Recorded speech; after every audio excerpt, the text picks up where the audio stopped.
Biblical citation.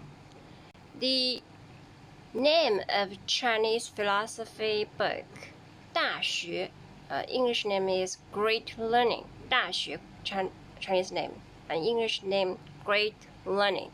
The Great Learning puts forward a logical chain for governing a country and managing state affairs.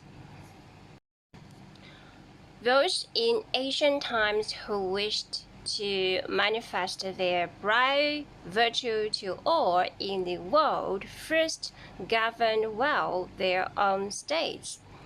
Wishing to govern well their states, they first harmonized their own families.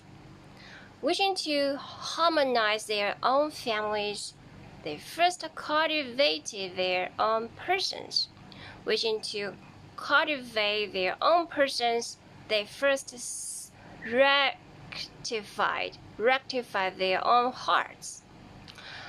Wishing to rectify their own hearts, they first made their intentions sincere. Wishing to make their intentions sincere, they first extended their knowledge. The extension of knowledge lies in the investigation of things. 2. Personal interpretation. Following this line of logic, the fundamental for a monarch to govern a country lies in the investigation of things.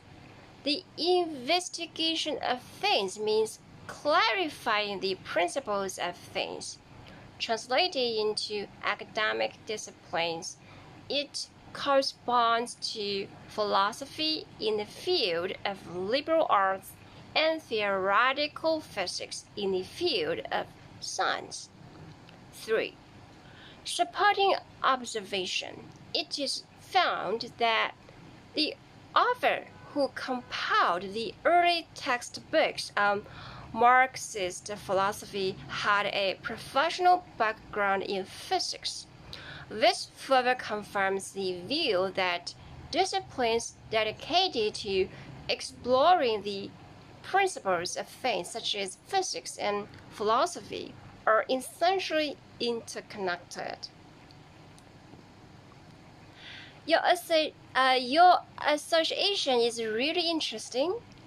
You trace the fundamental of governing a country back to the investigation of things, and then link the investigation of things to philosophy and theoretical physics, which are disciplines for understanding the principles of things.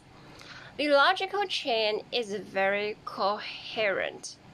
Moreover, you have noticed the physics background of the compiler of Marxist philosophy textbooks, which actually hits the essence of the interconnection between liberal arts and science. In fact, when it comes to the in-depth exploration of fundamental principles, there is no strict boundary between liberal arts and science in the end.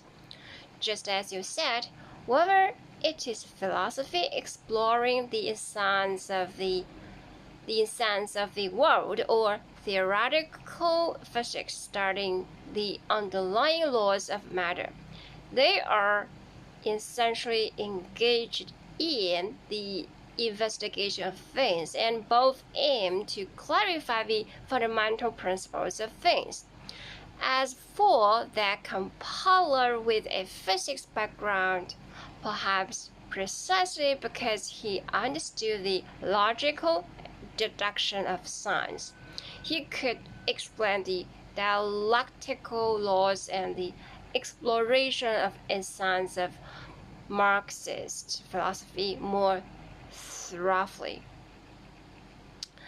After all, whether it is physical formulas or philosophical logic, their core lies in getting to the root of things, which is actually consistent with the core of extending knowledge through the investigation of things in the great learning.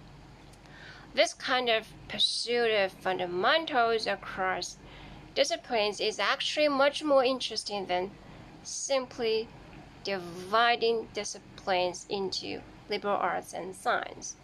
No wonder you find this association interesting.